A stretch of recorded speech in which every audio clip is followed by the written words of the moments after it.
Di tahun 2023 ini lebih dari 1.030.000 orang yang sudah kita usulkan ke Kementerian Keuangan.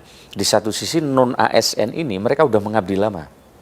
Ada yang 15, 20 tahun, dia belum diangkat jadi P3K. Salah satunya adalah memberikan afirmasi kewajiban yang sebelumnya belum ditunaikan oleh pemerintah, THK 1, THK 2. Baik, tadi Bapak sempat sampaikan juga terkait dengan sektor kesehatan dan juga pendidikan. Apakah ini artinya CPNS tahun ini akan fokus ke sana?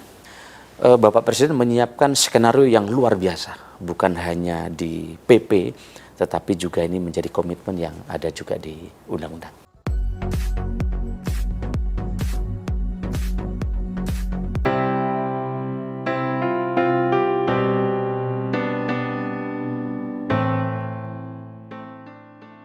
Dengan pembukaan CPNS 2023, banyak pihak yang menilai kalau memang waktunya sangat dekat dengan pemilu. Lalu strateginya seperti apa nanti? Oke, iya. Jadi sebenarnya CPNS ini tidak ada kaitannya dengan pemilu karena memang sudah menjadi perencanaan yang panjang. Nah, ketika kami menjadi Menpan RB, kami melakukan konsolidasi perbaikan data. Karena ada anomali data yang sangat besar terkait dengan ASN kita di seluruh lini. Alhamdulillah, anomali data yang besar tadi bisa kita selesaikan sudah 98%, data kita sudah terkonsolidasi dengan baik. Sehingga kita bisa membuat perencanaan dalam 5-10 tahun ke depan, mana yang negatif growth, zero growth, dan mana yang masih tumbuh. Nah, ini sudah kita rencanakan terkait dengan rencana rekrutmen ASN ini. Nah, tapi yang paling penting dalam proses perencanaan ini ada dua prioritas yang ingin disegerakan, yaitu terkait dengan tenaga di pelayanan kesehatan dan yang kedua adalah tenaga di sektor pendidikan. Karena dua ini menjadi penting yang bersentuhan langsung dengan masyarakat. Nah, di tahun 2023 ini lebih dari 1.030.000 orang yang sudah kita usulkan ke Kementerian Keuangan. Tetapi masih ada beberapa kementerian lembaga dan pemerintah daerah yang kemarin belum mengusulkan. Nah, sedang kita minta lagi, kita beri afirmasi lagi untuk mereka segera mengusulkan. Nah, harapan kami formasi ini nanti bisa dioptimalkan oleh daerah. Komposisinya seperti apa? Karena di satu sisi ada non-ASN atau honorer yang mesti diberesin ini. Ya, karena ada undang-undang yang mendeadline sebenarnya untuk beresin ini. Nah, di satu sisi non-ASN ini mereka udah mengabdi lama. Ada yang 15, 20 tahun, dia belum diangkat jadi P3K. Padahal mereka telah berkontribusi. Nah, inilah yang jadi prioritas kami. Tapi kan jumlahnya mesti kita seleksi. Nah, di satu sisi ada fresh graduate. Nah, mereka ngeritik kami di medsos. Ini negara ini kalau tidak kan jadi negara honorer. Masa kami yang baru lulus, yang siap secara digital, nggak diberikan formasi, nggak direkrut. Nah, inilah pilihan-pilihan yang mesti kami putuskan. Maka kami putuskan atas arahan Bapak Presiden dan banyaknya masukan kepada kami, di 2023 ini 80% adalah P3K. 80%. Salah satunya adalah memberikan afirmasi kewajiban yang sebelumnya belum ditunaikan oleh pemerintah, THK 1, THK 2, ada yang sudah lulus belum dapat formasi dan lain-lain. Ini ada PR sejak 2016. Jadi kami ini sebenarnya menyelesaikan beberapa PR yang sebelumnya belum sempat terselesaikan. Tapi insya Allah ini akan kita selesaikan ya di 2023. Terakhir nanti di 2024. Nah, tahun berikutnya terus nanti akan berkurang. Mungkin nanti yang P3K 70%, fresh graduate-nya 30%. Tentu yang fresh graduate nanti dengan kualifikasi yang sangat tinggi. Karena memang kita ingin merekrut ASN terpilih hari ini dan ke depan. Arahan Bapak Presiden, SDM ASN ini harus SDM pilihan. Tidak ada lagi ke depan istilah rekrutmen ASN itu seperti istilah yang dulu-dulu. Itu istilah misalnya ASDP. Anak saudara dan ponakan, nggak ada lagi. Karena sudah sistemnya sudah pakai sistem CAP, nggak bisa lagi diintervensi. Atau sistemnya PDAM, ponakan dan anak menantu, nggak bisa lagi. Nah, kualifikasinya akan ditinggikan. Sehingga kita akan afirmasi yang P3K, tapi yang fresh graduate memang kita perlukan. Tentu ini membutuhkan akselerasi di sektor insentif berupa TPP dan juga gaji yang cukup. Nah, salah satu prioritasnya adalah yang ASN ini, yang fresh graduate adalah talenta digital. Karena banyak daerah sekarang membutuhkan talenta digital yang baik di tenaga ASN.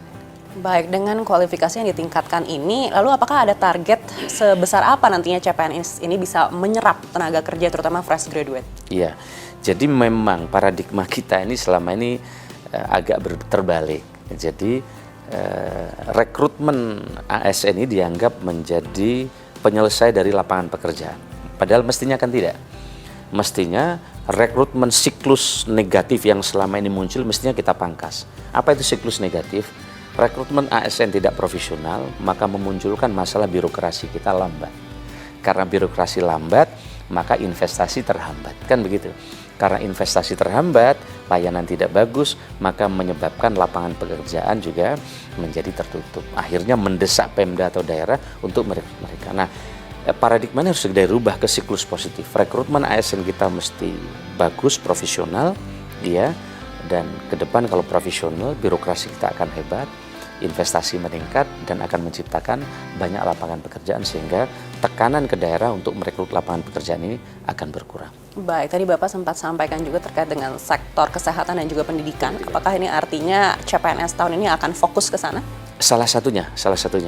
Karena kemarin kita misalnya siapkan formasi P3K itu 700.000. Tetapi yang mendaftar dari daerah yang memasukkan hanya 319.000. Yang lolos kurang lebih 250.000. Jadi masih banyak daerah belum memanfaatkan formasi ini. Begitu juga di sektor kesehatan. Pak Menkes sebagai instansi pembina beberapa kali menyampaikan keluhan kepada kami. Kan kami menyiapkan formasinya, teknisnya itu di instansi pembina. Kalau pendidikan di Dikbud, ya di pendidikan, kalau kesehatan di Kemenkes. Nah, Kemenkes sudah menyiapkan formasi bidan yang banyak dan tenaga kesehatan nakes. Tetapi daerah bukan ngisi formasi bidan dan nakes, tapi masukkan tenaga administrasi. Padahal yang dibutuhkan rakyat adalah pelayanan kesehatan, bukan administrasi.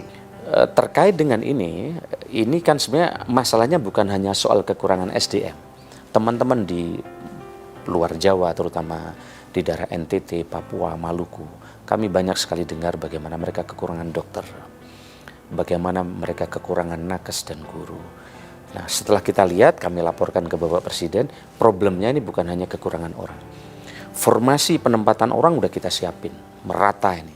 Bapak Presiden telah menyiapkan di Papua, NTT, Maluku. Nah, sayangnya setelah mereka diterima di situ dengan berbagai alasan, lewat ABCD, mereka minta pindah ke kota. Lebih krusial lagi, mereka pada minta pindah ke Jawa. Ada dokter spesialis, ada dokter ABCD. Nah, kalau ini yang terjadi, berapapun formasi yang disiapkan, di titik-titik terluar ini pasti tidak akan pernah cukup. Oleh karena itu, kita dengan BKN telah membuat ketentuan. Minimal 10 tahun mereka harus berada di situ baru bisa pindah. Tapi ini kan terus mendesak dengan atas nama ABCD, orang tua, anak, sehingga menyebabkan dosen, guru ini kurang di luar. Nah, kita sedang membuat rumusan ini, terutama dengan Undang-Undang Kesehatan baru yang sangat futuristik. Arahan Presiden tertampung di situ dan Pak Menkes juga punya idealisme yang sama. Maka sedang disiapkan misalnya dokter atau bidan atau mereka yang tugas di pulau terluar ke depan, kepangkatannya naiknya akan lebih cepat dibanding di Jawa. Nah, ini tentu akan menjadi insentif baru dan ini sedang kita tata. Dan Undang-Undang Kesehatan sudah selesai, baru saja disahkan, dan itu luar biasa ke depan akan mendorong pemerataan dokter spesialis yang ada di Indonesia, karena tidak hanya berbasis kampus lahirnya dokter spesialis, tapi juga akan berbasis rumah sakit. Dan kalau ini paradigma dan program di jalan, tentu akan ada pemerataan, termasuk memberikan insentif kenaikan pangkat lebih cepat baik dari guru maupun dari tenaga kesehatan. Jadi ini beberapa skenario untuk mendorong pemerataan ini, Bapak Presiden menyiapkan skenario yang luar biasa, bukan hanya di PP, tetapi juga ini menjadi komitmen yang ada juga di